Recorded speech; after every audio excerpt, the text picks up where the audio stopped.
My name is Nate Mickle. You're listening to Mickles and Dimes Layer 2, where every interview is dedicated to the simple, the practical, and the underappreciated.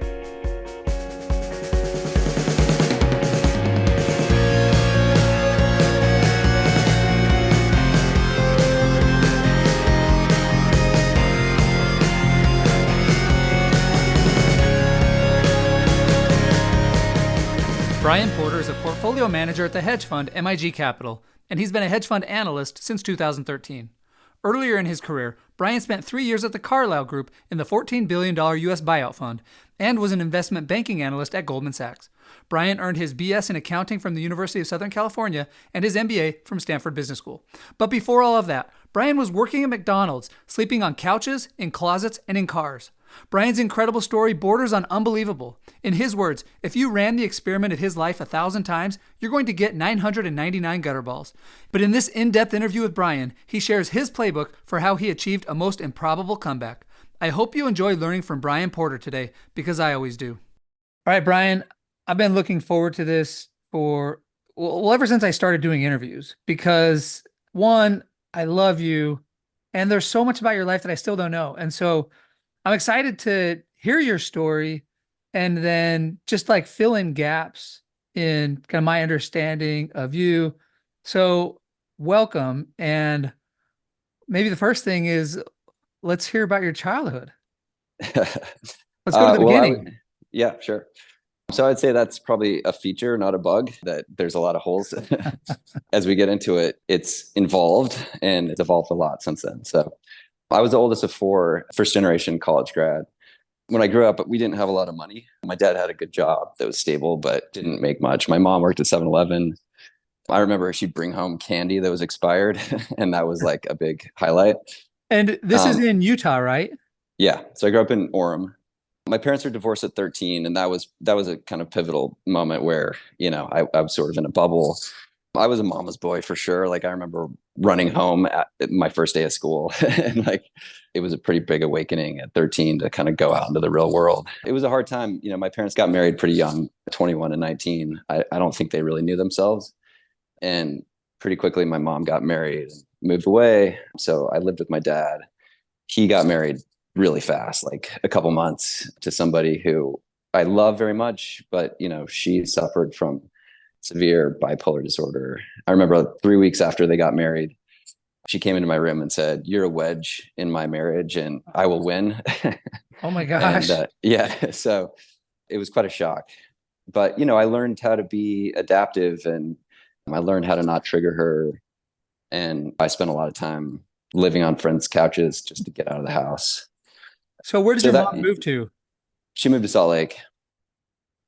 And when your stepmom tells you that you're a wedge in her most important relationship in her life, like, what do you say? I mean, I didn't say much at the time. I mean, I was just scared. I was just like, what is happening in my life? Like it all happened fast, like in a couple of months. It was just, it was a whirlwind. And so you start sleeping on friends' couches? Yeah, I was just trying to get out of the house, right? Just to avoid the insanity. And so we're talking like middle school here. Yeah, middle school and through high school. I mean, yeah. So I guess it didn't change. I mean, you're still sleeping on friends' couches in high school. Oh yeah, for sure. So do you get a job? What do you do to try to create more freedom and space for yourself? Yeah, so I worked at McDonald's. Really? Like literally worked at McDonald's? Yeah. How long and what was that like? Well, my first job, actually, I worked with my mom at 7-Eleven making sandwiches. But then, oh my gosh. And then when I got a job at McDonald's. That was for several years, just flipping burgers. My first car was a Ford Pinto in 1976. It was yellow. It was actually in great shape. I bought it for $200. No way. So I teach about Ford Pinto in my ethics class. They had, gas tank that was, you hit it from behind and car could explode. Literally working at McDonald's. What was that like? Like, what are your colleagues like? You got friends working with you. You got cool managers. How are the customers treating you? It was a service job. I mean, it was, I didn't have any friends that worked there. In fact, I was probably a little embarrassed when people had come through from school that were there, but it was fine. It was a job. And to your point, it was my freedom ticket. That's how I bought my jeans. No way. I always wanted to work at Pizza Hut when I was a kid, just because I love their pizza. And then it's like the older I get, it's like I actually can't handle a job because I just get too bored and I hate it. And so I'm impressed that one, you're able to keep a job while in high school, and two, you're able to just make it work. So you're in Utah, you're middle school, high school. So what age are you when you're working at McDonald's? Is it like 16, probably 16, 17? Yeah. Yep. Okay. And you're growing up in Utah, where the Church of Jesus Christ Latter-day Saints has such a strong presence, the global capital. And is it something like half to two-thirds of people in Utah are part of the faith or connected to the faith? And so what was that like for you growing up in Utah? I think there was no middle ground. It was sort of like you were with them or you're against them. I think that viewpoint didn't leave a lot of room for doubt and asking your own questions. And I think it sent a lot of the kids my age past the tipping point. Like if you walk around my neighborhood, the kid across the street who I spent a lot of time with as a kid, when he was older, he killed his 1 year old kid. You walk around the block, there was two overdoses. My sister, a close friend, tried to kill themselves, and a good friend later did kill himself. And, I think it wasn't until later in life that I realized that that was not normal. I just think that you had this narrative of guilt that was pervasive, that if you didn't believe a certain thing or act a certain way, then you were sort of cast to eternal misery. And I think that was really hard for people.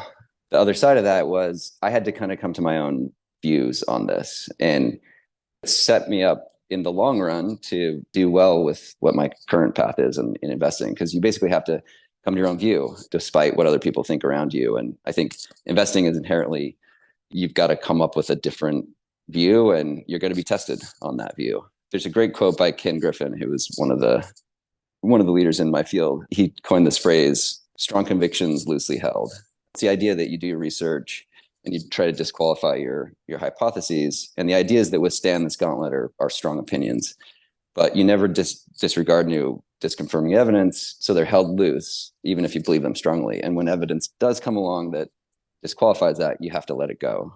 That was hard to get to that point, but it certainly has served me well.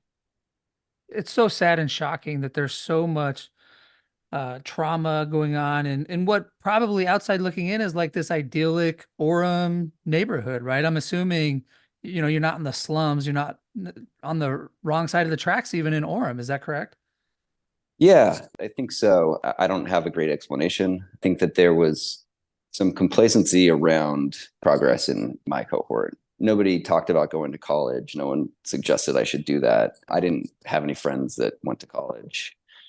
It was just the culture there. And this is so interesting to me too, because when religion works, it works well. And for some people, religion works so well that they have a hard time thinking like, well, it's worked so well for me. Like, why doesn't everybody do what I do? And one thing that I've learned from you, religion wasn't working so well for the people that you were interacting with. And so you saw this dark side, this consequence of this culture of religion. So you can see how you're going to draw different conclusions than somebody who only sees, upside and doesn't see some of the consequences that religion is having on some people for who it doesn't work quite the same way. Yeah, yeah, I think that's right. I think it was hard for people that wanted to kind of chart their own path. There wasn't room for that, at least at the time. It may have evolved, or I think different subcultures probably have their own. Like I live in California now, I think people are a little more open-minded that there is actually a happy person that isn't part of the religion. I knew there was a kid that was Catholic in my school, and she was treated really poorly. And I think there was just that mindset. There wasn't competing views. You sort of had this top-down thing where somebody set the rules or set the roles. And when you have that, that person can abuse that. And that was my experience. One thing I do in my leadership class is I'll assign people to groups and I'll give one group a sticker, one color, and another group another color, and have them come up with team names.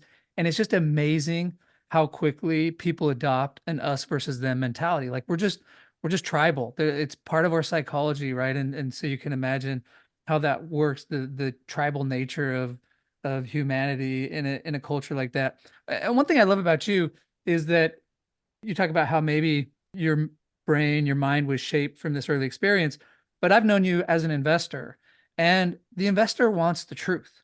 because the investor only makes money when they're right. And, I feel like there's so many people or organizations where people aren't always incentivized to get to the truth. Maybe politics is one, or even sometimes in business, the way you manage people or different organizations, it's not always about the truth. There's more like power plays involved. And so as an investor, what I've just always admired about you is like, you really just want the truth.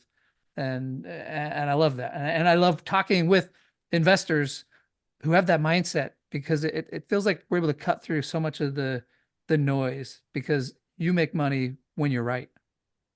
Yeah, I think that's right. We have this phrase that you don't want to try to teach the market a lesson. You can have reasoning, but if your reasoning is motivated for some outcome, you're not going to win that way. You have to be open-minded, and you always have to be analyzing new information, and you have to be flexible with how that comes. And there's a level of humility that you have to have that you may think you're right, but you're never really sure. I love that phrase. I've never actually heard it. You don't want to teach the market a lesson. And I actually study motivated reasoning.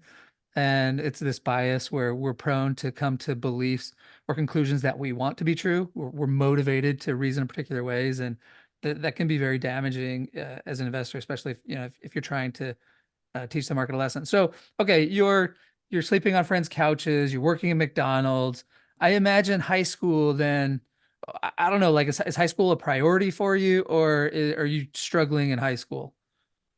No, not at all. High school was not an emphasis at all. There wasn't a lot of emphasis in my house about it. I guess my dad went to a year of college and then had to support a family, but no one in my family had gone to college. There was no sort of motivation to do it. I ended up graduating somehow, but I had never read a book cover to cover. It was sort of like sort of unfortunate that they gave me a diploma, but they let you do packets. Like you could do a whole semester in like a couple nights. It was in this night school thing. So you'd have these packets of like a few pages, and the math was like 7+4, and you could get your math requirements that way. I ended up graduating near the bottom decile of my class. I actually know this because I went back when I applied for Stanford and got my transcripts and checked that. So it was the 13th percentile. 13th percentile in high school. At this time, are you thinking about like, am I smart? Am I dumb? Or do you remember even having these kind of meta thoughts about yourself? No, I was definitely dumb, and I was told that a lot. But I didn't care. Like that didn't matter to me. Interesting. So you graduate somehow doing Yeah. these packets, and then what's your plan now? Stay at McDonald's? So the natural course would be go to college, but that was not an interest. I loved radio. I loved music at the time. So I went to go work for the local radio station. It was called Q99 at the time. And we played grunge music, Nirvana, U2. I had no qualifications at all, but I was persistent, and they eventually put me in front of the microphone on the morning show. This was like my first win in life. It taught me if you just wanted something so bad, you could just manifest it into reality. The odds were obviously overwhelmingly against me, but I just showed up and volunteered and found ways to add value. My dad was a computer programmer. I had a little bit of experience with computers, so I was able to kind of use that in ways to add value. I remember there was this whole thing. This is like back in the day when DOS was a thing. There's a way to, while the computer was booting up, you could sort of interrupt that process. And then you could go into what was called the autoexec.bat file, which was when it boots up, it's like all the code that happens. And you could go out and ram out the thing that asks you for a password and get into the computer. So I remember like I had a new boss, and they didn't know the computer's password. And so I was able to kind of hack in and do No that. way. Yeah. And so there's like little ways to kind of add value. Sound editing was another thing because I was just on the computers. And so it was just sort of finding ways to do something. And then eventually they gave me a shot. So what year is this we talking? This was it was 90s, like late 90s. Late 90s. So did you Yeah. have any friends at the radio station, or did you literally just like walk in one day? No, I just showed up. They were broadcasting from like a used car place. And I just showed up and I was like, hey, I want to work at the radio station. And and the guy's like, yeah, sure you do. Oh Cool. my gosh. And I just kept coming back. And they're like, all right, well, he's persistent. So how long did it take you before you got to be on air and run a show? Yeah, it was a year. It was definitely more than a year. of just showing up and volunteering and getting people coffee. No way. So you're just hanging out there for a year. What are you doing for money? I didn't have any. And you're sleeping on friends' um, couches? yeah, basically. Yeah, just whatever I could do. Oh my gosh. So how long did you do the radio for? I did the radio. So I guess it was until I was 21. It was a good run, but like we're playing loud music, we're doing stupid things to get attention. And that rock and roll lifestyle doesn't have a suspenseful ending, as you can imagine. I'm 21 and looking around at the people a couple decades ahead of me and saying, is this really the path that I want to end up on? And then there was this crazy 3 days that happened. So a close friend of mine took his own life. Oh, I had lunch with my dad, who told me I was ruining my life. And at the time, I was living with my mom, and I came home and she'd packed up all my stuff in the car and she was kicking me out of the house.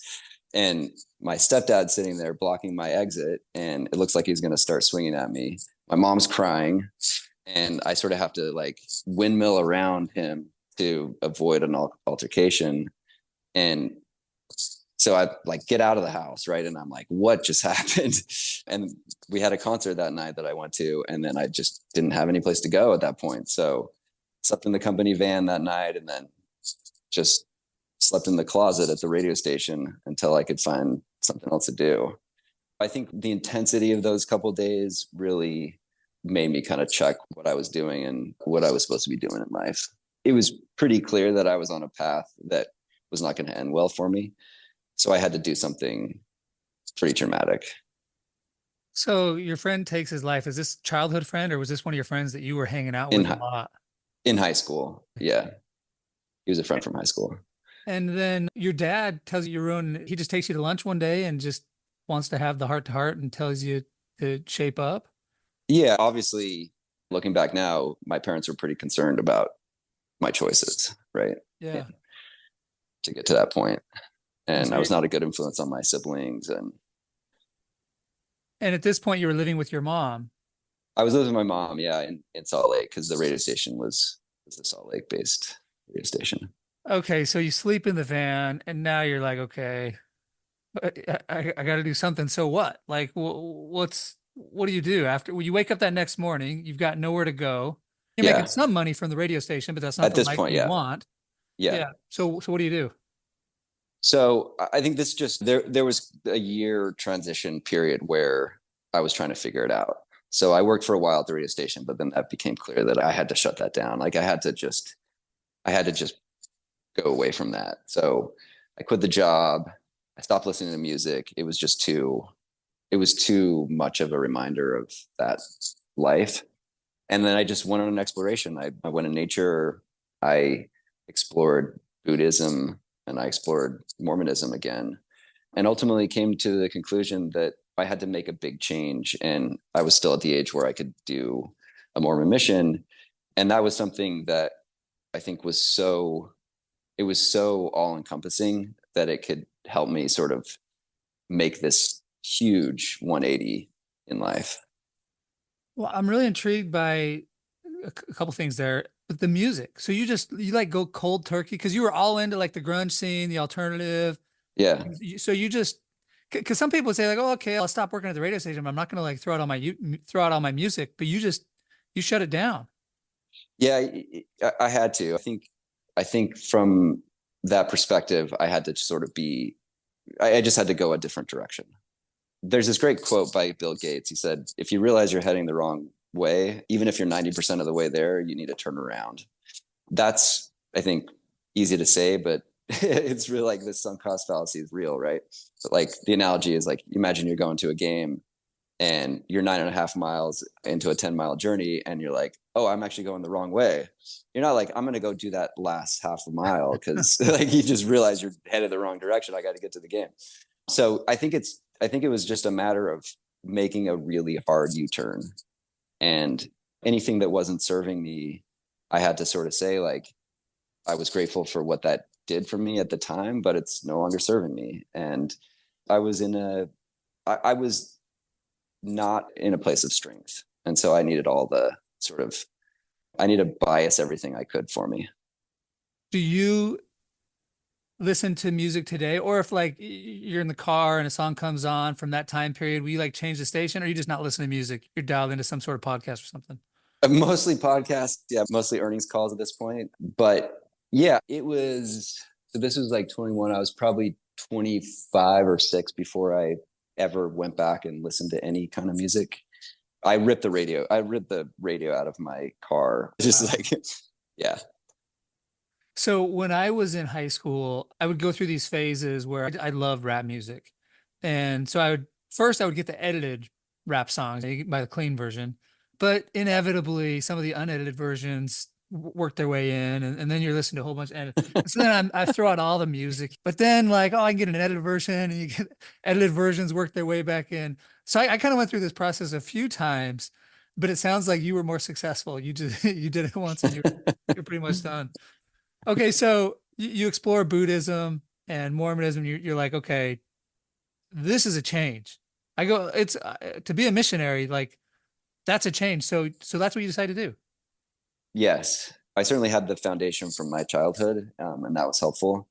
And I think it was really appealing to like lose myself and to focus on others and to try to do some good in the world. So that was all really appealing to me. And I think that the support system was massive. Like I said, I chose to go a different way later in life, but the role that the Mormon faith played in my life, particularly at this time, there's no way I would be who I am today without that. Interesting. So like in that moment of your life, it was working for you. The religion provides the structure and the connections that play a role to help you get out of this hole you're in, which was partially caused potentially by the religion and the way everybody was I guess reacting so. to it. Yeah, it was certainly my choices, right? It wasn't the religion's fault, but yes, I think my reaction to the religion at the time certainly was help contribute to that. So you also start getting really into health, or you're really into health. Was this the moment where you started really focusing on taking care of your body when you go on your mission, or did that come after? No, it was in this year of sort of transition. So I went to a seminar. It was actually BYU, where they were talking about what you put in your body and what that does. So it was focused on drinking lots of water and the sort of poison that sugar is. And so they gave you a challenge. They just said, go spend a week and try to not eat sugar. And so I was like, okay, like this sounds pretty interesting. And by the end of the week, I just binge ate everything I could, candy and ice cream, whatever. And I just felt terrible. And I had no idea what kind of grip sugar had on me. And I had certainly had no idea how bad it was for you. And so that was the sort of starting point of like, okay, you need to take care of your body. And that has a connection to your whole experience.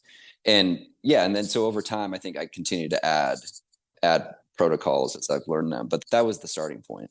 And it was sort of empowering me to have more control over my life. And so that was like a foundational tool. At what point in your life did you realize, you know what, I'm actually wired a little differently, or I have an ability to commit to something that is not actually common? Yeah, I think that I always knew I was different, and that was certainly manifested itself in my childhood, and saying like I I am just gonna do my own thing. Where that became evident as a superpower, I think, expressed itself on the mission. When I showed up, I had a trainer that they put me with him. He was the hardest working guy out there, and they put me with him to try to break me. So you can imagine, like, I had just been working at a radio station, and my whole life for the last several years was about like doing dumb things. like, like what's the dumbest thing you can do?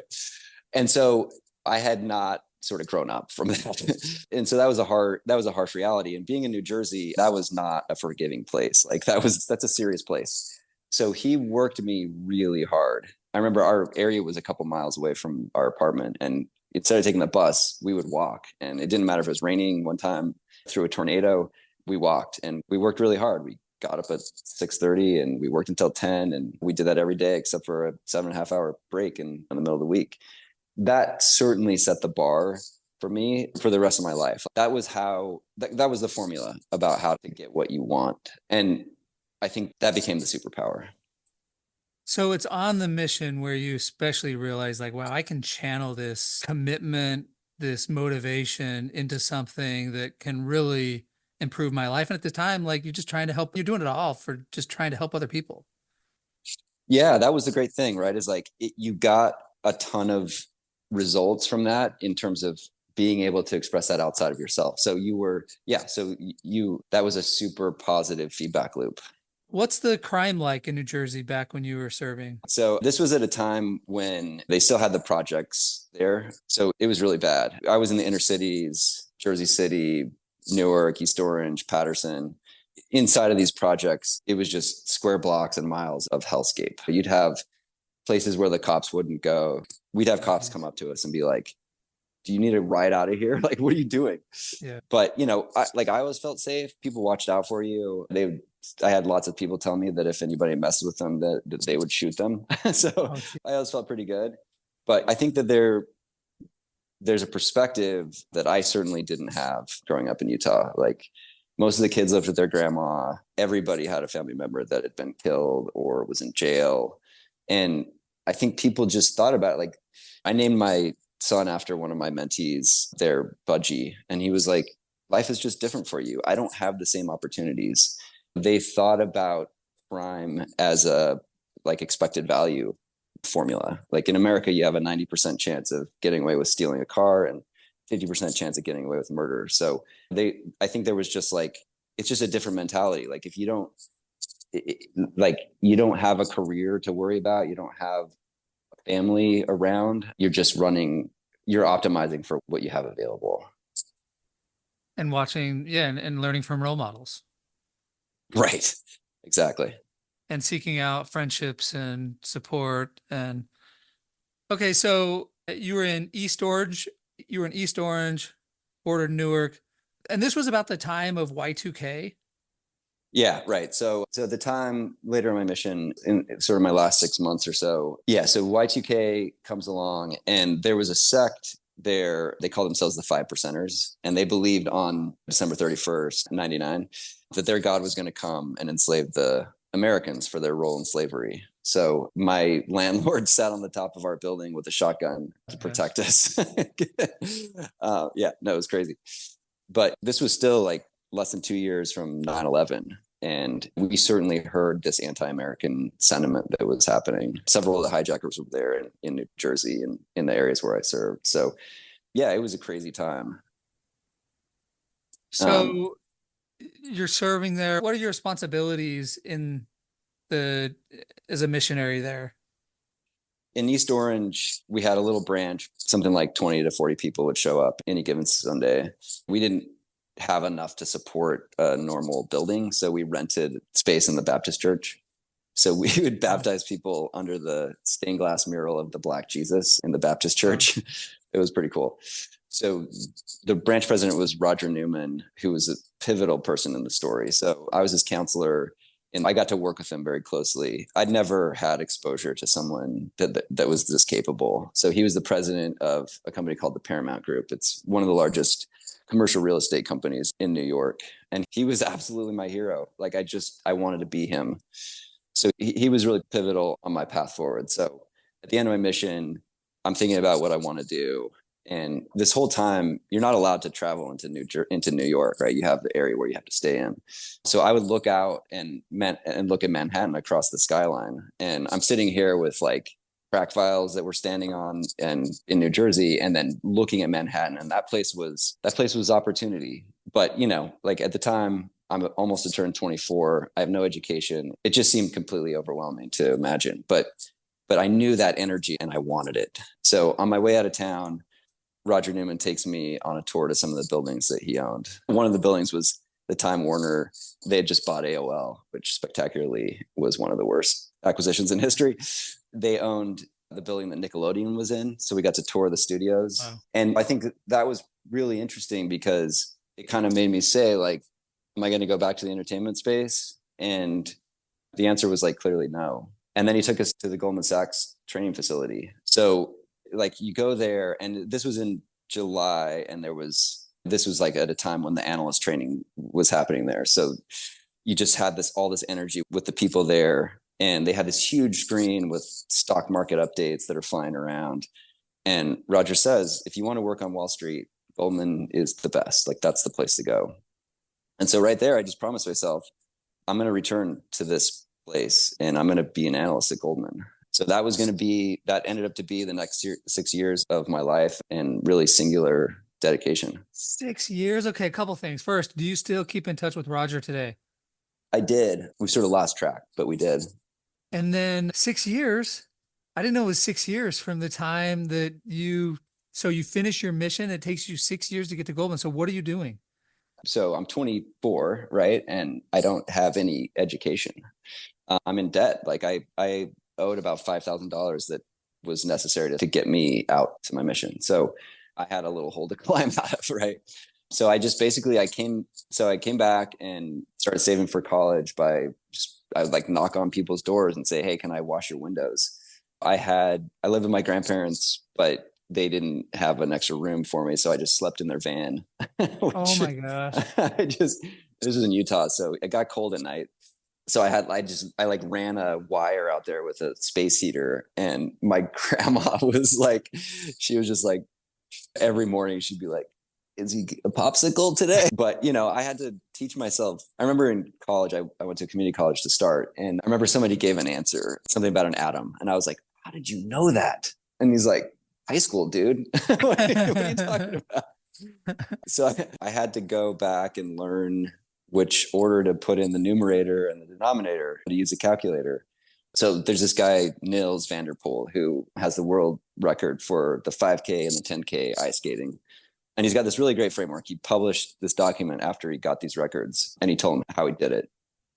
And basically, to summarize, he's basically reduced the problem down and worked backwards. So he's like, ice skating is basically a series of one-legged squats. So the person who does the most 30-second laps in the weeks leading up to the event is going to win.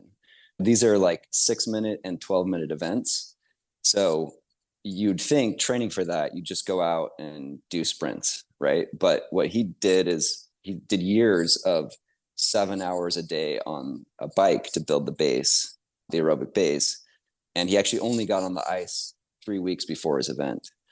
I sort of think about how I thought about that at the time and breaking down the problem. So I needed a 4.0 and I needed to nail an interview. Like, that was the most basic, like, one-legged squat. To get a 4.0, I was way over my head. So I had to read the textbooks cover to cover. I wanted to know everything. I was curious. I didn't think about this like checking some box. Like, I really was curious. And I was like, there was this whole world of learning that was sitting there in front of me. The students, like, a lot of people would just be like, tell me what's on the test. And that always annoyed me. Yeah. And to me, that was like, if you just are studying just to fill out the test, then that's just doing sprints for that 12-minute event, right? Like, you can get it done, but it's going to limit your upside. And so that was the 4.0 part. And then nailing the interview, I needed some work experience to talk about, and I needed to learn everything I could about the interview. So the way I went about this is I got internships, and I started from the very basics. So I had a mentor that I was actually dating his daughter at the time. And I think he was afraid that I was going to marry her. So he was trying to help me out, but he put $10,000 in an account and let me trade it. No way. Yeah. And I did it on margin. So I was like helping him trade $20,000, which at the time was like, you could have been $1 billion, right? Like, I just like, if I lost that, there was no way I was paying it back. And then I started there, and then I went to the person that was his contact at the brokerage account to do an internship with him. And then I used that to get the next internship, and I used that to get the next one. So it was just sort of building step by step on this internship, which culminated. So I ended up in New York in my sophomore year, right? So I'd sort of mapped this out. So Goldman internships would start in your junior year. And so I needed something to talk about before them that was good. And I needed all this prep. So I knew I needed to get out to New York. So at the time I had sort of gotten the grades I needed to get to a better school. So I was at USC at the time. And so but like LA had some stuff going on, but I knew that like I needed to be in the hub in New York. So I'm out there. It was this crazy thing. So I have this place that I'm going to go stay at, and I've got it all lined up. And I get there and I'm like dragging, I'm like, it's the summer and it's like hot and muggy in New York. And I'm dragging like 3 suitcases up and down the stairs on the subway. Cause like, I'm not going to buy a taxi. Right. So I get to the place where I'm supposed to stay for the summer, and they're like, oh, hey bro, like, sorry, we got a friend that really wanted that room. So I'm sorry, like, you're going to have to do something else. Oh my gosh. But they're like, you can stay here for a couple nights while you figure it out. So, so this is the optimization that I'm running at all times. So I get this list of people with available rooms to stay in. And I find the one that has like a bank in the email address, right? So I meet this guy named Paul Dozier, who ended up to be just one of my best friends. So I stay with Paul in New York, and it's just like the whole summer. So I studied accounting, and I was working at Deloitte, but I had my heart on all these banks. So 3 or 4 times a week, I would set up a lunch with someone at an investment bank. So I would sit down and I'd ask them about what they did for their job, and I would ask them about the interview. And then at the end, I'd be like, I had a list of all the banks, and I would say, I haven't met anybody at Morgan Stanley yet. Like, do you know anybody there? And so they would put me in touch with their friend at Morgan Stanley, or I'd be waiting for the subway and somebody would have, a bag with a bank logo. And I'd just go, hey, I'm here. I want to do this. Can you talk to me? And I think these people were generous, and 99 out of 100, they would be willing to talk. And so by the end of this summer, I basically had, at every bank, I had 1 or 2 people that I'd met with that was going to go hand my resume through. And I'd heard every possible iteration of interview questions, and I'd heard how they did it on the job, and I'd heard how they would answer it. So by the time it came to interview for the Goldman interviews, I was ready. You literally met Paul Dozier just because he was renting a place out and he had bank in his email address? Yeah. Incredible. Yeah, and Paul's one of my dearest friends now. It was an amazing summer. But yeah, that's how I first met Paul. And you used accounting because you thought accounting can get you an internship at large accounting firms, move out to New York, and it's a great entryway into. You want to work at Goldman. Do you know what you want to do at Goldman, or do you just know you want to get to Goldman?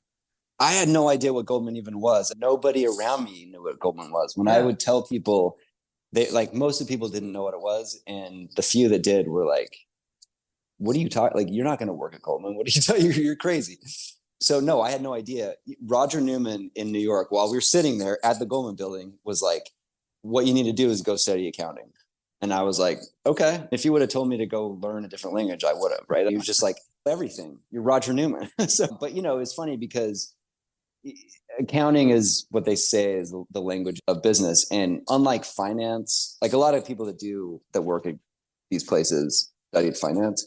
I think for me, it was more foundational because, especially as you move past that into investing, like being able to really dissect a company's financials and understand what's happening is a huge tool.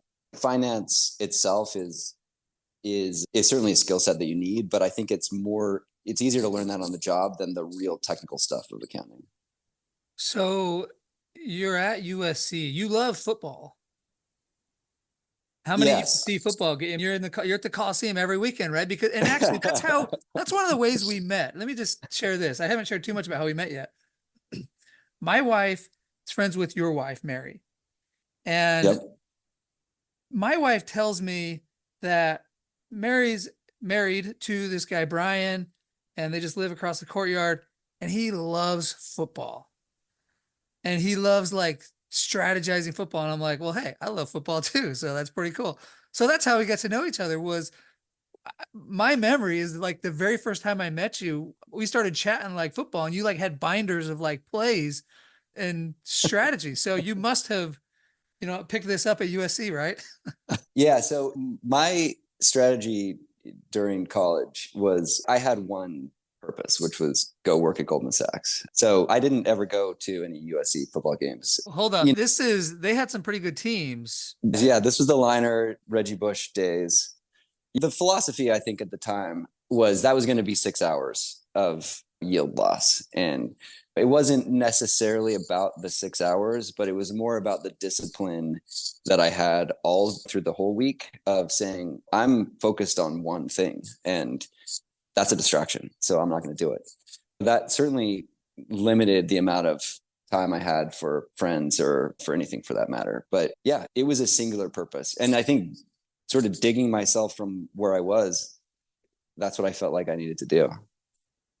So how many people from USC get jobs at Goldman? Goldman hired about 100 that year that I was there, and USC placed 2 of them. In any given year, it's probably 0 to 2.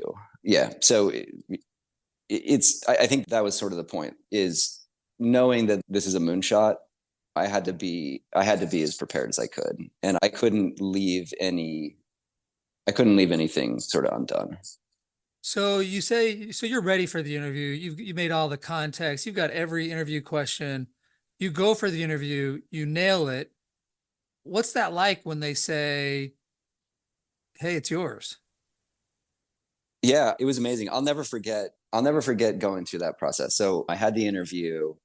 I had some stuff to talk about, and I certainly I just I knew it. I could tell based on the feedback and the body language from the people that I nailed it. And I remember getting out of the building and just, obviously I didn't know yet, but I just knew. I'm driving away and I can still feel the air blowing in my face. And to your point on music, I had some classical music blasting in my car, and yeah, it was amazing.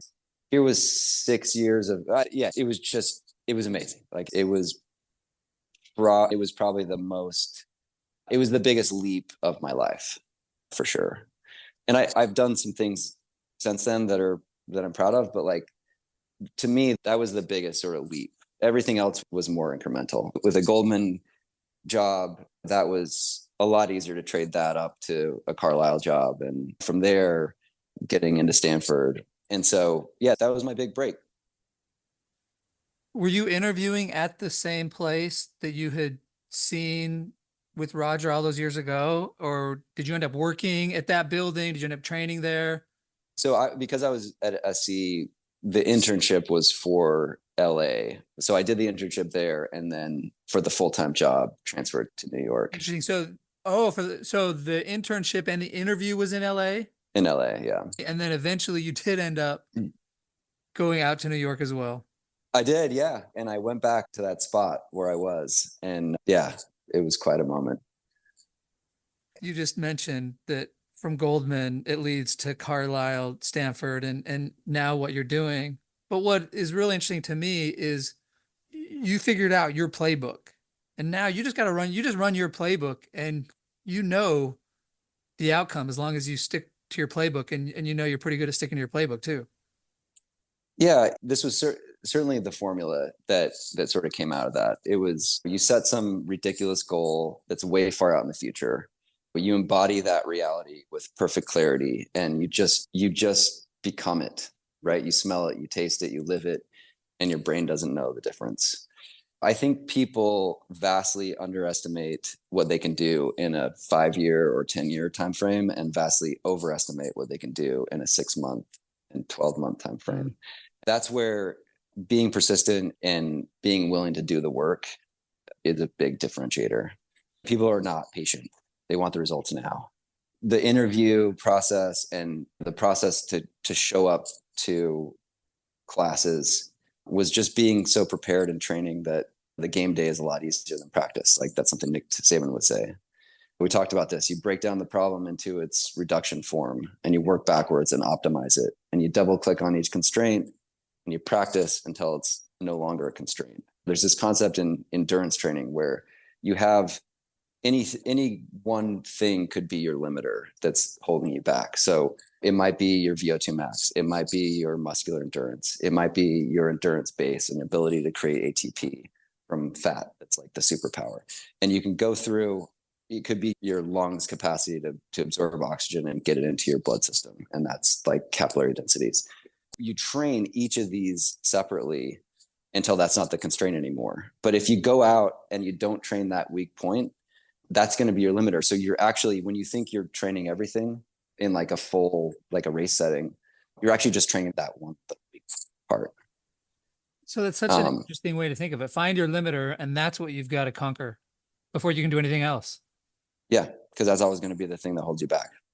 And that's what Niels, so you share this incredible story about Niels, which it should be, and maybe is, the subject of books and movies and documentaries. He trained for how many years before he got on the ice?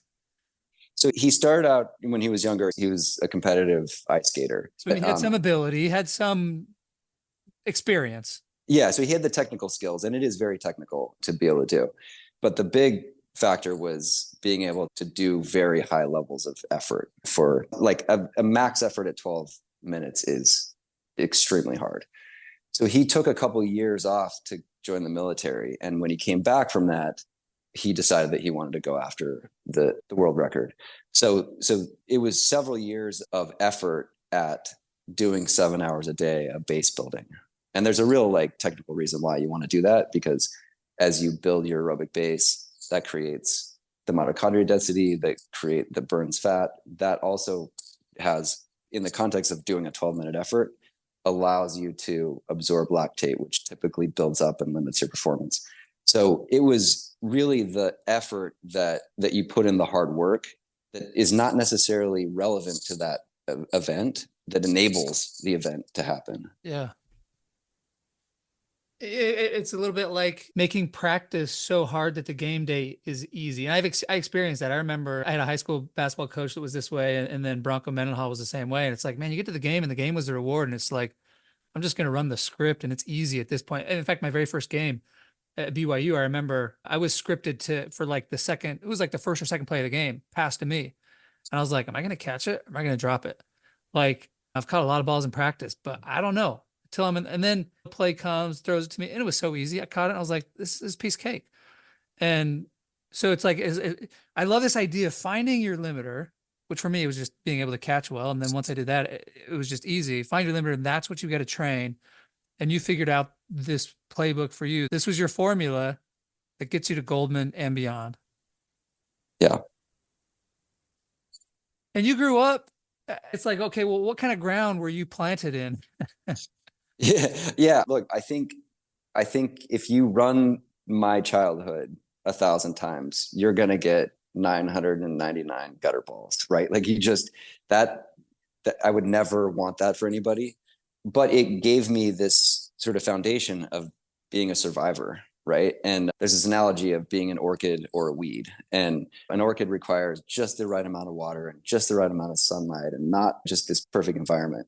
And I would just tell you, like, I'm probably an orchid in most of my life. Like, if you saw the kinds of things that I do with my diet, and like before bed for a couple hours, like I stop eating for a couple hours before I go to sleep. I dim the lights. Robin's like, when I come in and the lights are really bright in the bathroom, I'm like, I can't see that. I think in most of my life, I'm quite orchid-like, but I've had to learn in the environment of trying to get things done to be a weed. Like, a weed can grow with bad dirt, with not a lot of water. It can punch through concrete. And that's what I think I had to learn how to do. I love this analogy. I don't know that I've ever actually heard it,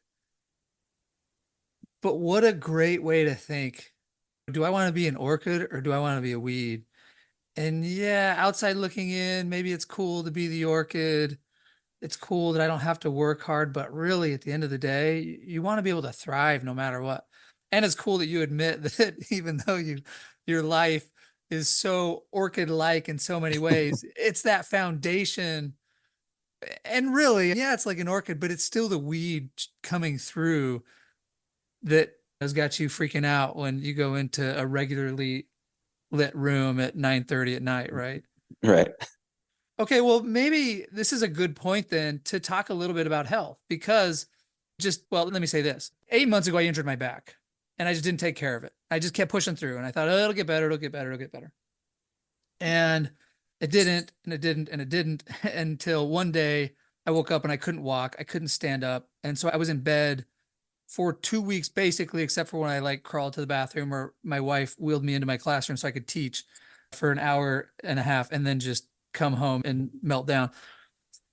And part of the issue was I had a pinched nerve because I herniated some discs. And so pinched nerve is just so debilitating and so painful. And so I was communicating with you at this time. And next thing I know, I've got several packages at my house full of beet powder, EPA fish oils, inulin, a bunch of stuff I never heard of. And it's all about helping me reduce inflammation because my muscles were inflamed, my nerves were inflamed, and that's what was causing the problems. And since then, I've been doing your shakes every day, drinking all these crazy things, which I've since done a bunch of research on. But my sense is this is even still just kind of the beginning of the iceberg for you. So maybe if you could just walk us through your health journey, when did you get, I guess you talked about the sugar and how eliminating sugar was a big point for you, but maybe just walk us through the health journey, what you have learned and where are you at now? Yeah. So this has been an evolution. But yeah, as I mentioned, I sort of started with this with a couple practices and then just sort of nerded out on it. It's really interesting because it's sort of at the crossroads of science and curiosity, but also performance. So I was seeing results with adding new practices, and you just kind of build on it over time. I think about the pillars of health being exercise, nutrition, sleep, relationships, and something about living your purpose and happiness. Which one's the most important? They all are very interconnected. And so it's hard to say one is more important than the other. Like I could take someone and give them really bad sleep for 2 weeks and put them in a pre-diabetic state. That's crazy. Yeah, it's insane. There's so much healing that happens when you're asleep, mentally and physically. It's absolutely a pillar. I take a lot of pills. Like there's a huge, I have like, I don't know, probably 30 I take a day, different things. But like, what's the most important pill that I take? It's probably exercise. If you take every major disease, it's linked to poor metabolic function. So you like, how do you train for that? It's zone 1 or zone 2 effort. So if you think about like, as you, when your body's moving, it has to create ATP. That's the building, that's the fuel. And it can do so really quickly, very easily through sugar because it's readily available. It's stored in the muscle and it can just fire. That's kind of not very efficient in the long run. You have a couple hours of high effort stored of sugar in you. And before it's called bonking when you're running, if you run out of sugar, but you have, many multiples of fat stored in your body. And so to be able to use fat as a fuel, it's a little slower and it requires a lot more training to be able to, for your body to learn how to do that. And so what that is, you do the low end cardio burns fat. And that's why, like, if you go back, like, let's think about man thousands of years ago, you just would walk long distances and then have a really high like strike value at the end to overwhelm your dinner, right? But that long burn has to rely on fat. And so zone 1 and zone 2 is a low cardio effort where technically it's below 2 millimole of lactate, but like practically it's somewhere where you can have a conversation while you're doing it. The benefit of zone 1 and zone 2 cardio is very manyfold, right? You increase mitochondria density to burn fat. That also creates this ability that if you have muscles, that creates a store or a sink for glucose. So as you eat a meal, it's going to store that glucose. And so that's sort of the base level of health, I think.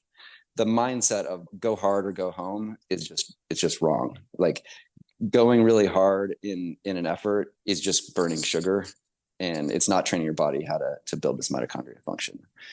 If you think about like what's the biggest swing factor in health, it's raising your VO2 max. So if you take the bottom 25 percentile of people compared to just go up to the next step of just over 50% in that band, 50 to 75, there's a 2x difference in all cause mortality.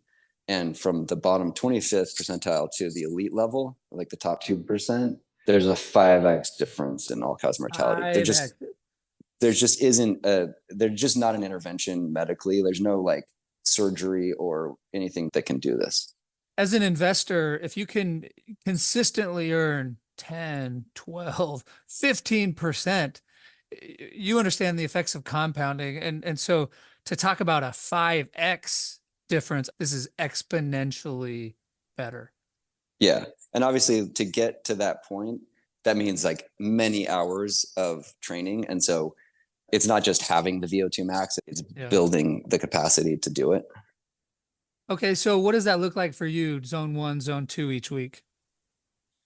My kind of routine is a couple hours of strength training a week, something like an hour of more vigorous exercise in the zone 2, zone 4, and then on average an hour or two a day of aerobic. So that's like, for me, you have to build this base up, because for an untrained person, you're going to bust through your zone 2 kind of starting to jog, but that's kind of running a slow pace or on a bike. So that's a combination of an hour a day in the morning and like a couple long runs on the weekend of 3 to 4 hours. Interesting. So each day. So you do yours in the morning, Yeah. walks, swims, bike rides. Yep. All those work. Yep. And are you taking time off? Like Niels was taking the weekends off, right? To recover. Yeah. I don't have that luxury. I've got a demanding job and kids. So I'm doing long runs on the weekends. Yeah. So you don't have rest days. I end up having rest days, but that's more as a function of what I have available in my schedule. I can't be as prescriptive as saying like, I'm going to take weekends off. I need those for the long days. So one of my issues is I feel like, especially as I get older, I'll go for a good run, 4 or 5 miles, and then my toes will just hurt, or Yeah. my knees just ache, or I'm doing squats or I'm doing deadlifts and I think I'm not going that heavy, and then I slip a disc. How do you stay healthy? Yeah. Well, a couple of things. One is anytime that I start feeling something, I'll just back off of it. So I think I went from a mindset of trying to do the work to doing the work to get the adaptation. So the work itself is just the stimulus. It's not what you want. You want the adaptation that comes from the work. So I think it's changing the mindset of, I would rather have string together very consistent days over a long period of time rather than one big day that's going to take me out and not be able to train for a week and do that a couple times over and over again and be really sporadic. It's all about consistency. And I would say, like, this is one thing Neil said in his document, like, you've got to go over the edge sometimes to find where the edge is. So I did this last weekend. I overtrained and it knocked me out. Building up the load requires a lot of time and patience. So running in particular, there's a lot of supporting muscles that have to be built over many years. An easy hack for that is biking or swimming. I don't like biking on the roads because I don't want to fight the kid that's on their phone. Yeah. They're going to win. So I'll just do an indoor bike, and then I can put on like an earnings call or a podcast or something and bang out an hour in the morning and sort of be there when my kids wake up and be able to sort of be on call with that. So it's a way to kind of double dip a little bit or even triple dip. So I really appreciate this approach. And this is something I need to do a better job of adapting, because I think just with my background in sports, it's just like push through, fight it. I remember for one of my application essays, I wrote something about like all these injuries and concussions that I'd had and that I fought through, and I kept going. And Kylan Lundeen, who you did your MBA with, he's now at Qualtrics. Kylan read my essay for me, and he's like, "Are you sure you want to share all these stories? Because to me, that shows you have bad judgment." And it was like a totally different way to view the world, because sports is like, no, you just push through always. And it goes back to maybe one of your main ideas is like, think long term, right? Yeah. Okay, so that's the exercise, VO2 max, zone 1, zone 2. How about nutrition? And let me just say too, you sent me this package, and I can't thank you, packages full of stuff. And I'm just so grateful that you care enough to do that for me. And I'm super excited about it. I'm like, what am I, 5 weeks in now? And like, I'm doing it every day. I'm having the smoothies. I'm blending up kale and broccoli and eating fish. And like, I still got to figure out some other things, because it's like, I'm trying to cut out chocolate, but I'm still eating sugar. But anyway, let's go into nutrition. How do you think about nutrition? All right. So I guess principle number one is energy balance. So you can't outrun your diet. 42% of the US population is obese. Here's why, right? A supersized Big Mac meal is 1,300 calories. So last weekend, one of my runs, I did 13 miles, 3,000 vertical climb. It's about 2.5 hours. It was all a zone 2 effort. That burned 1,700 calories. Oh my So gosh. yeah. And like, it's just like, there's no way, like an hour of the gym is 300 calories. You're just, and it's all sugar burn, Yeah, right? So like you're big not, deal. yeah, you just, there's no way you're going to outrun your diet. 300 calories is what's 300 calories? A French fry, order of French fries? Yeah, probably. A sandwich. Right.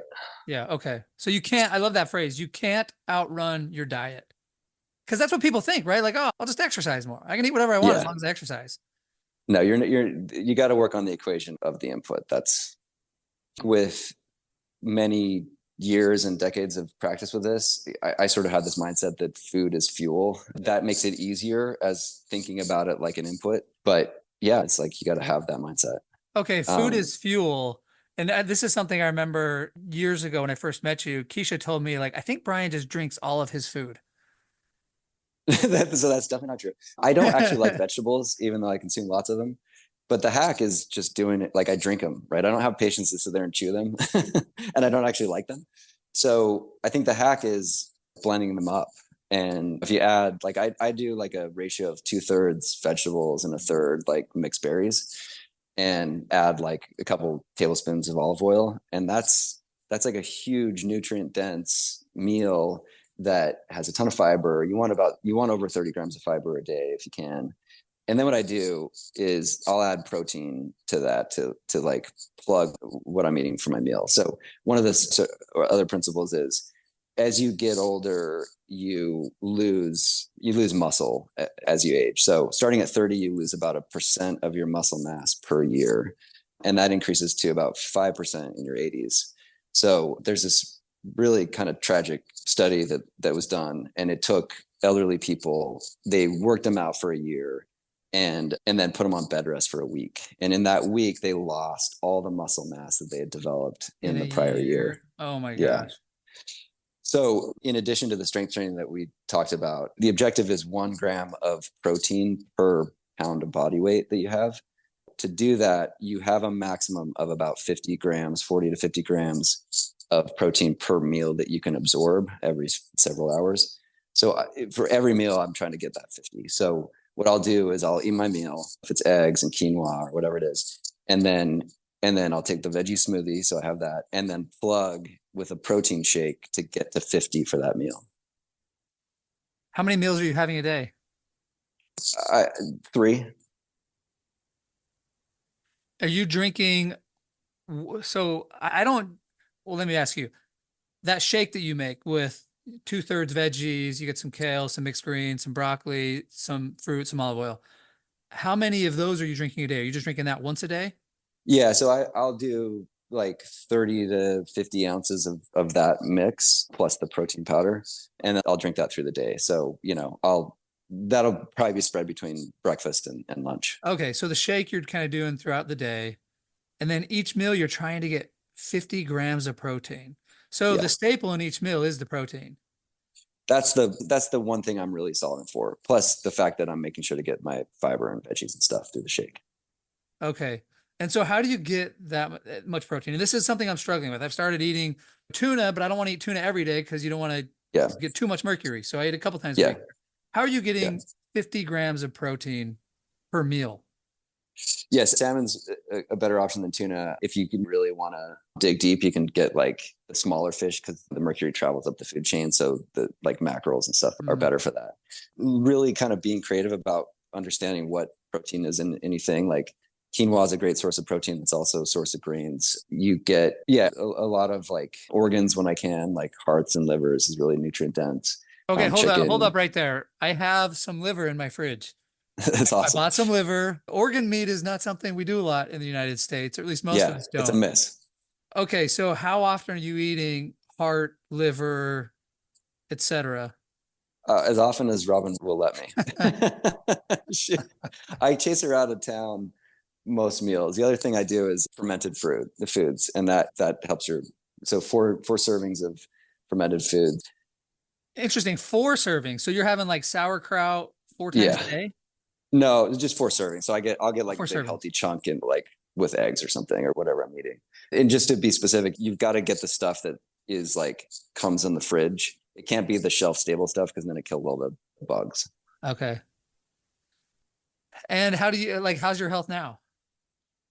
It's good. It's good. I'm about to turn 48. I'm able to do what I want physically. I feel like I have good energy through the day, and I'm always learning. It's to me, it's like I'm always like measuring things. So I got my watch with all my metrics. I got my sleep ring to figure out what my metrics are. When I work out, I like prick my finger and test my lactate for that given effort to see make sure I'm in the right Wait, zone. every day you exercise, you're Not every day, but about every quarter, you want to do the power curve to see over time at the same level of effort, you're creating less and less lactate.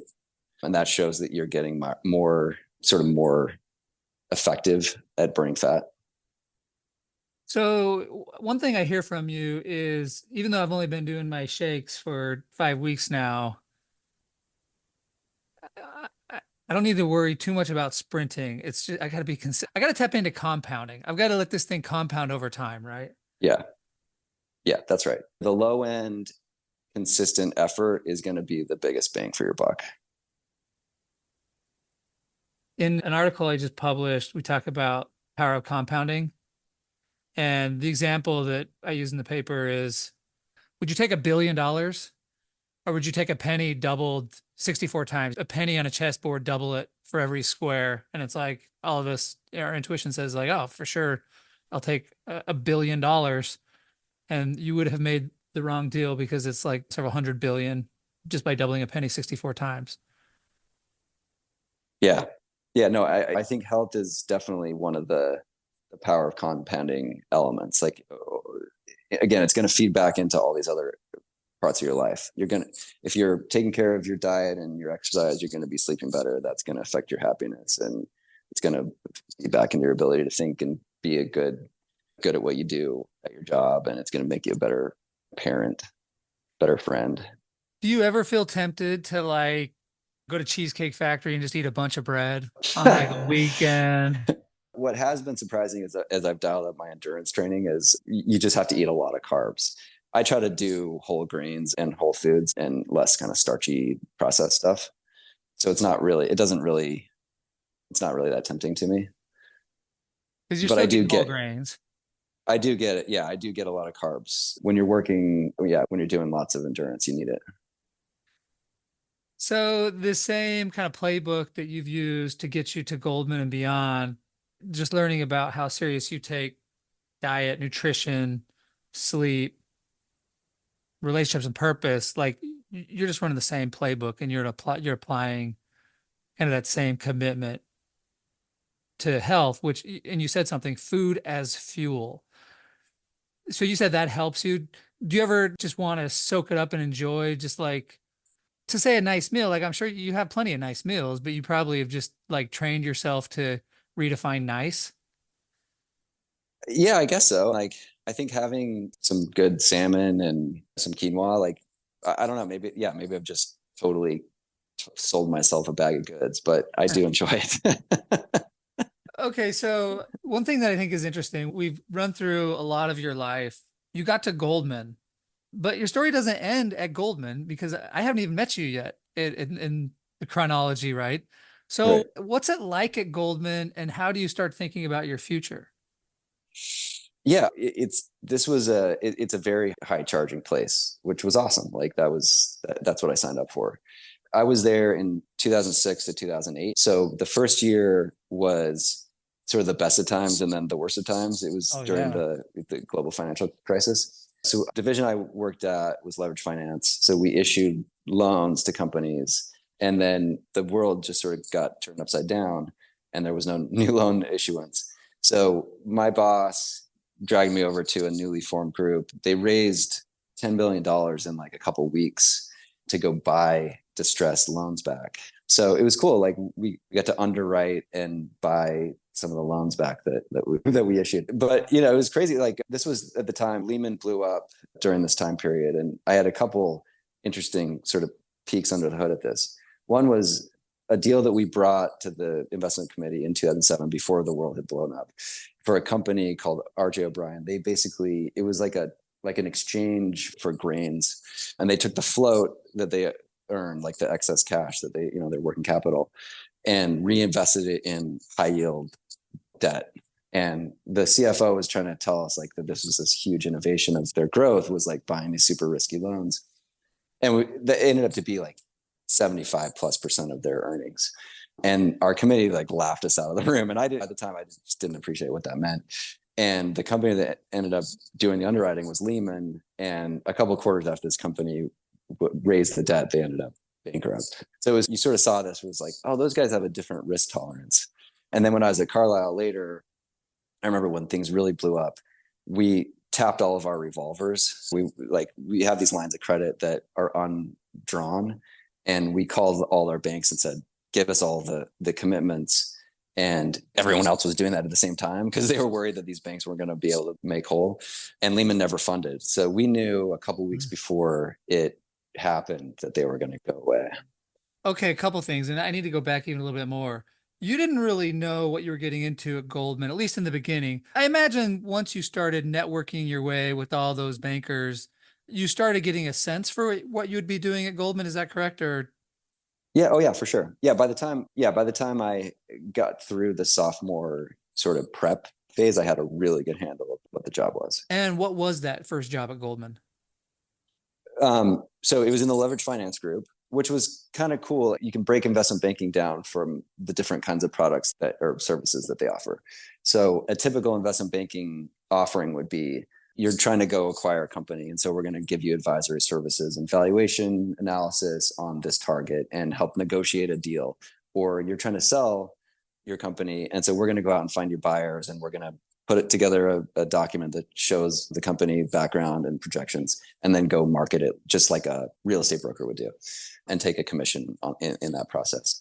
That's a typical investment banking role. In leverage finance, we raise the high yield loans and bonds that would support like a private equity transaction. So when someone would go do one of those M&A transactions, we would staple on the financing to enable Carlyle or KKR or whatever to buy the company and finance it. And so I saw that as kind of more interesting because we were essentially taking a risk position. And so instead of just dressing up a company and selling it, we were actually taking risk onto our balance sheet. And so it was more like the investing that I wanted to do. And so that was more appealing. At what point did you realize you liked investing? Well, remember Glenn Cook put this cash into account for me to give him trade recommendations on. Right. And I was sort of hooked.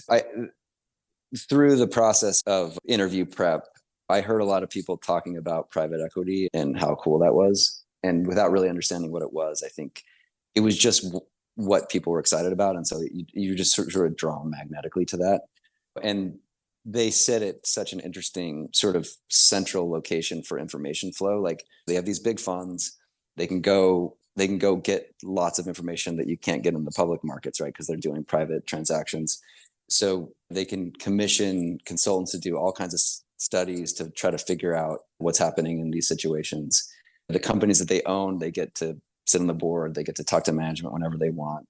They get all the financial reporting that they want. So they sit on a ton of information to be able to really understand these companies well. That was, I think, super, super appealing. What I found when I had actually gone to work there, these are huge investment teams that run these processes. And you're really lucky to buy a company and sell a company every year or two. And so the velocity of ideas was a lot lower than it is in public markets. And there's a big hierarchy. So when I worked for this guy named Pete Clare, who ended up being the chief investment officer of Carlyle, he ran aerospace at the time that I was there. And I told him when I decided ultimately to leave, I was like, it's going to be 10 or 15 years before I can get to a role where I'm in a decision-making spot because there's so many people along the chain. And even then, I'm not sure I'll be ready because I'm not getting the practice for it. In 2008, when I joined Carlyle through 2010, stuff was trading at valuations that we'd never seen before. And we were looking at stuff that was deeply distressed valuations. And we didn't make a single transaction, my group.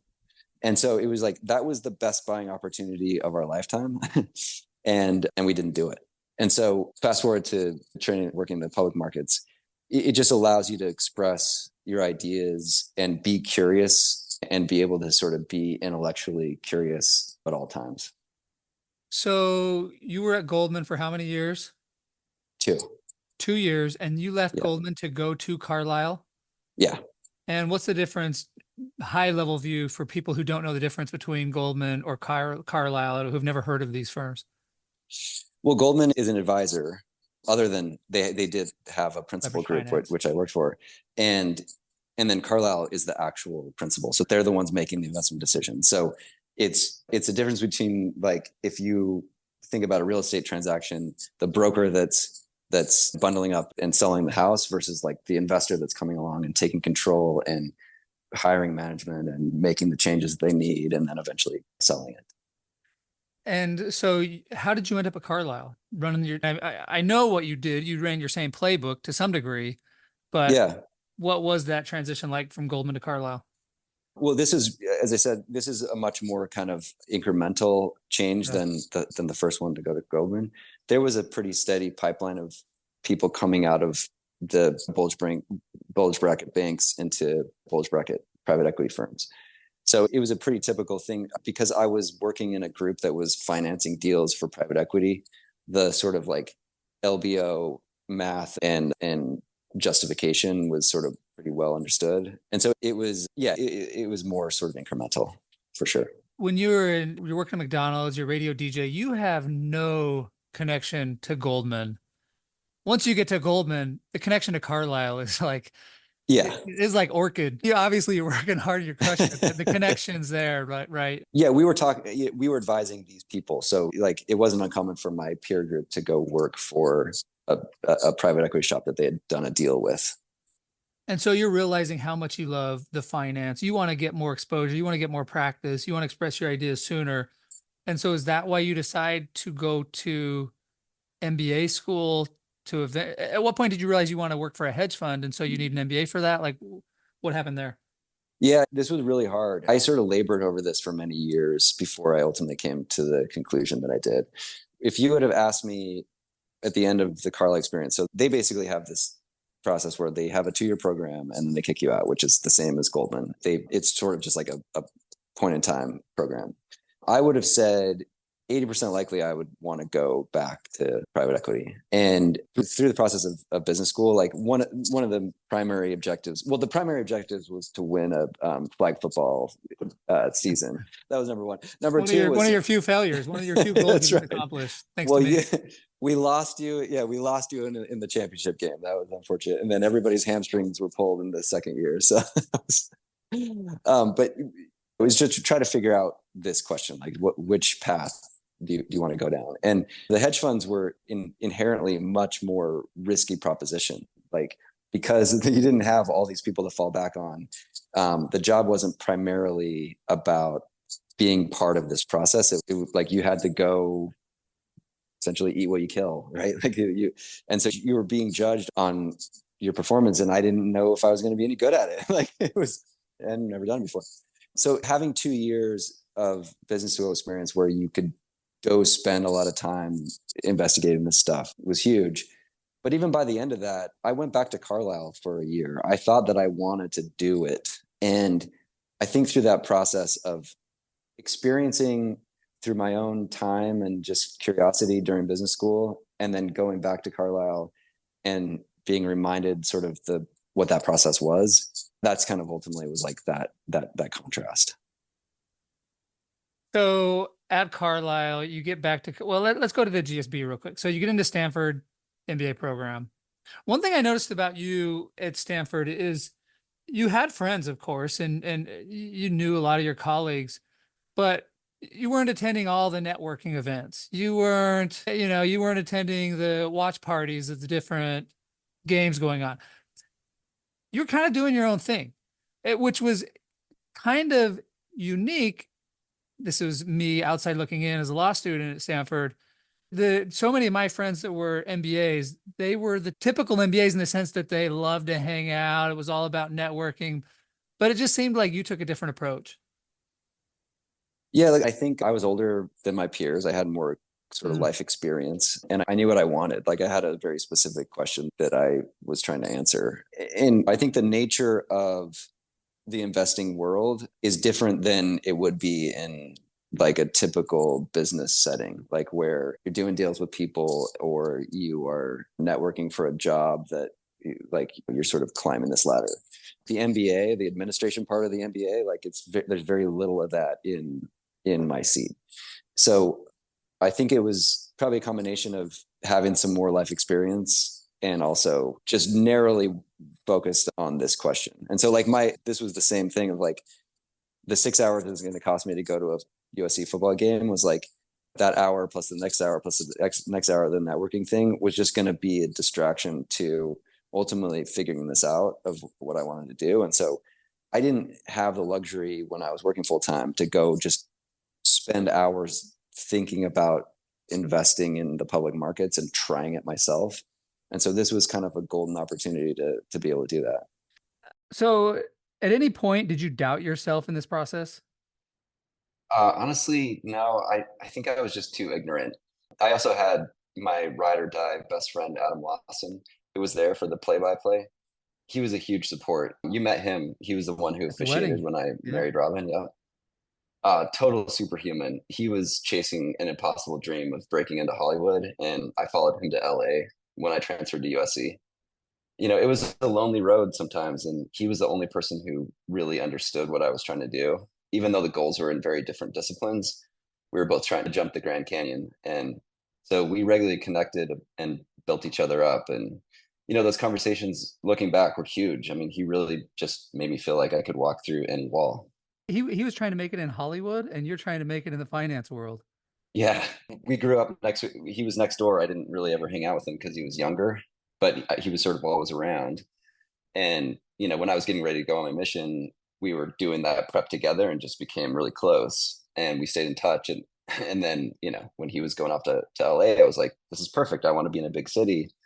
So it worked out great. Oh, cool. So that's one of the reasons you ended up out at USC. Yeah.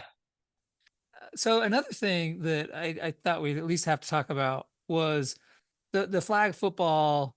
We just didn't reach we had everything going for us. You had recruited, not we, you had recruited like all-star team. We were on track to win it all. We were the favorites. We were blowing everybody out. And then we just had basically just some bad luck. But that said, you and I started playing basketball together B time. And you didn't even play basketball in high school, right? No, I didn't play football either. Yeah. So even though we didn't reach our goals in flag football, we were so close. You and me start playing basketball together and we kind of get into a groove and we start winning some games. And my memory is, you can tell me if I'm wrong. My memory is at one point you're like, "Hey, bro, do you realize we've won 24 games in a row?" Do you remember that? Yeah. What? How many people were on the court at a time? 10. Was it What do you five mean? on five? Yeah, it was 5-on-5. Yeah. Oh, it was okay. Yeah, I think my theory on this was like because I just had a role. My role was like I didn't know how to shoot or whatever dribble. I just was really scrappy underneath and got rebounds and then fed you the ball, and so you'd shoot 3 pointers. And so like we counted twos, right? Twos and ones. Yeah, twos and ones. Yeah, so you had this like massively asymmetric payout if you made a three, and then I knew your game, and so I would made sure that the guy that could hit the threes got the ball, and then I was underneath to try to like kick it back out to you if we had to. Which is funny because it wasn't until 2010 that I really kind of figured out how to shoot. And so you were there because I was okay shooting before. I was mostly a drive and dish, penetrate, whatever. But what I loved about it is that didn't happen by luck. Like one, we'd walk into the gym and we'd recruit right away. You know, it's like you can't just two people can't win 24 games in a row. So we'd recruit, but it did hit me like I started thinking back like, dude, we win every single game we play. We always win. And to win 24 pickup games in a row, Not all the opponents are college players, but you had the playbook, right? You were scrappy and you got every rebound and you never let anybody score on you and you were helping on defense. And then one other thing I remember is you and me got together again in Stanford a couple years later and we went and played. And do you remember what happened? Like 0-3 or something. Yeah, exactly. Because we hadn't put in the work. Yeah, right. Right. Yeah, no, those are great days. To be fair, I'm not sure Stanford is really known for their like the people walking around the court necessarily being the most competitive, but yeah, I think there was definitely something happening that was statistically significant. There was some special sauce there. And then one thing I always think about too in this time is we're playing intramurals and I reach for a ball. There's a loose ball and I reach for it and two guys kind of intersect on my arm. And so I dislocate my elbow. And I think I ran over to you first. I was like, here, pull it out. Was it you? Yeah, it was. Yeah. And you're like, here, I'm like, pull it out. So we tried, pull it out. We can't get it in. Luckily, the 49ers team doctors were in the building. They were having some reception. So I run out of the building thinking I'm going to like solve this instead of just calling 911, which would have been like the really rational thing to do. Yeah, but it almost worked out because we got all these orthopods in the basement. So I go downstairs and I've got the team docs for the 49ers working on me. They can't get it in. So next thing I know, I'm in an ambulance. I don't think you were with me in the ambulance. I was. Okay. Yeah, no, I went with you. Well, I knew you were in the hospital room with me. I just couldn't remember if you took the ride with me in the ambulance is what I couldn't remember. Yeah, okay, I didn't have a ride home, so yeah. Okay, so and forgive me, my mind was a little. You were distracted. I do remember I was distracted. I was in so much pain, and they'd already given me morphine. I was like, guys, I promise I'm not. I need more. This is killing me. Like, give me more. I promise I'm not weak, but give me more morphine. Anyway, you end up spending. I don't think we got out of the hospital till like 1, 2, 3 in the morning, something like that. No, I remember this because you were in pain, and they were like, what is this guy? Is this just some guy like trying to get a hit? Yeah. And I walk over to the nurse at the desk and I was like, do you understand? This guy played college football. He's tough. Like, he's in pain. So good. Well, you hang out with me all night until the very end. We'll get my elbow back in. I remember I woke up that morning. They'd give me a bunch of they'd give me Dilaudid and morphine and some Versed and some other stuff. And at 5:30 in the morning, I wake up Keisha.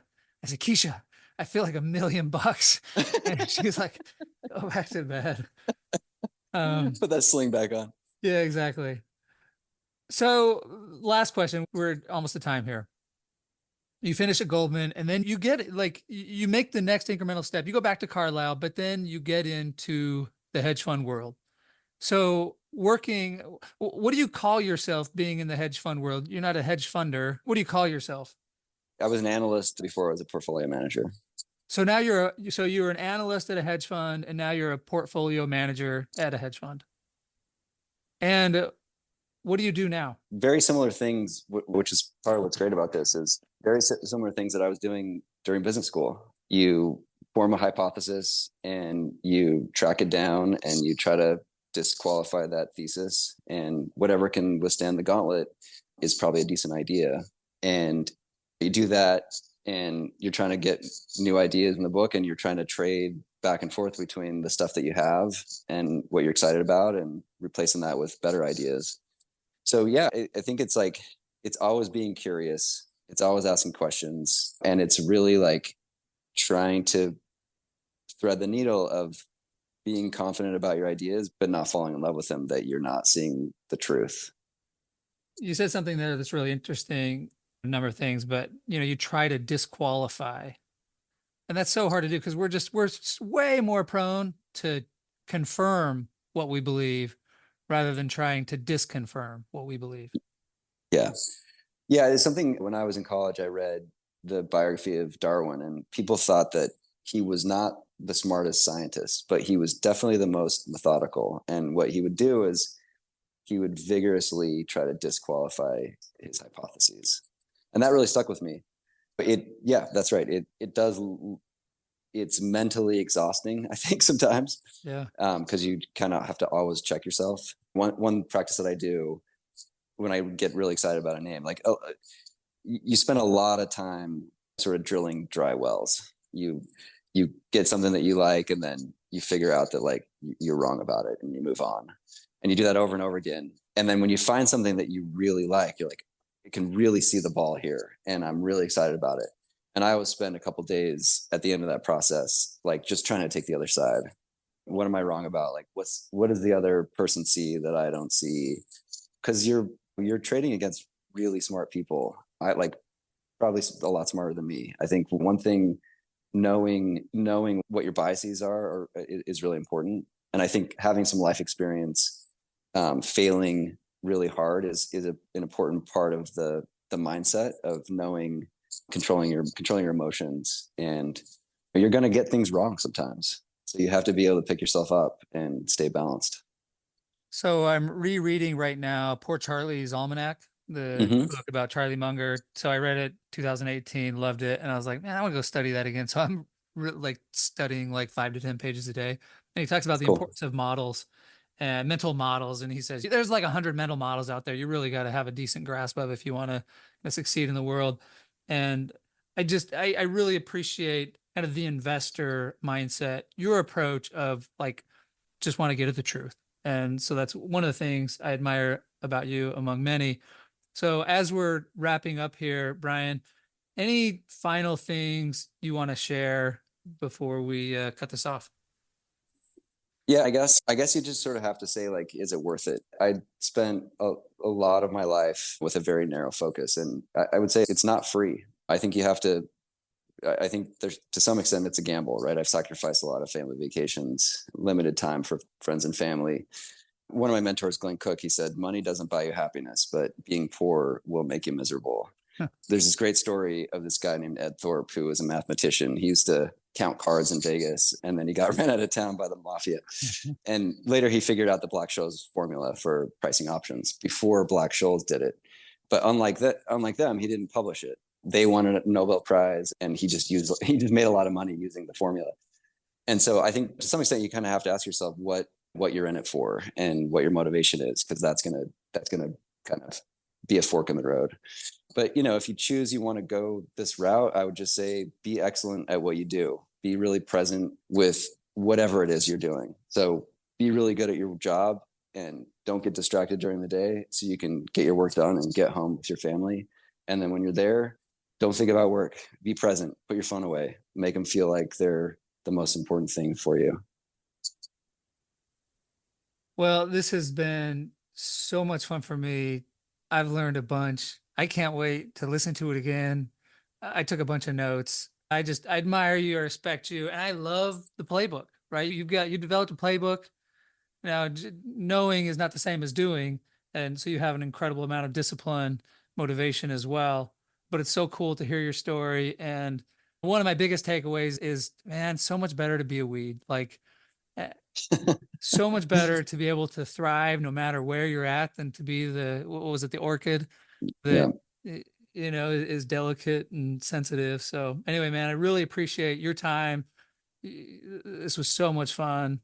Love it. And I'm going to continue on this health journey, hopefully. So I'll try not to bug you Awesome. too much with my questions, but I'll just keep trying to be more like you. That's great. Thanks, Nate. Really enjoyed it. Thanks for listening to this episode of Nickels and Dimes with Bryan Porter. Such an incredible, improbable story of persistence, discipline, and success. In high school, Bryan was sleeping on friends' couches. He took a job at McDonald's. He graduated high school near the bottom decile. He slept in closets and in cars. But when a close friend committed suicide and Bryan got kicked out of his house, he made a change. If you realize you're heading in the wrong direction, he said, even if you're 95% of the way there, you turn around. Bryan took control of his health. He served a church mission. He earned a 4.0, and eventually he made his way to Goldman, Carlyle, Stanford, and the hedge fund world. And along the way, Bryan learned crucial lessons. Study to learn, not to pass tests. Make game day easier than practice. Persistence is one of life's biggest differentiators. People are not patient and want results now. An orchid requires just the right amount of water and sunlight, but a weed can grow in bad dirt with little water and sunlight and can punch through concrete. Do you want to be an orchid or a weed? You can't outrun your diet. A Big Mac meal is 1,300 calories, and an hour at the gym burns just 300 calories. Find your limiter and train it until it's no longer a constraint. Then find your next limiter and repeat. And maybe the most important takeaway of all was Bryan's playbook.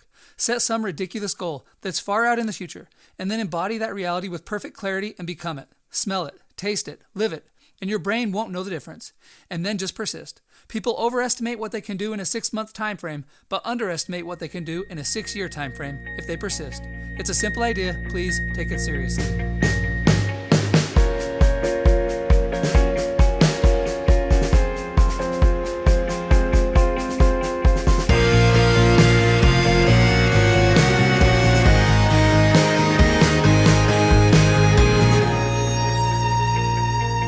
Nate Mickle here with a couple requests. If you enjoyed this episode, please subscribe to the podcast and leave a 5-star review on your podcast player. Lastly, if you're like me and want to remember all of the lessons shared in previous episodes, visit the list of lessons page on my website, natemickle.com, to see all of the lessons that each previous guest has shared. Thanks for your support.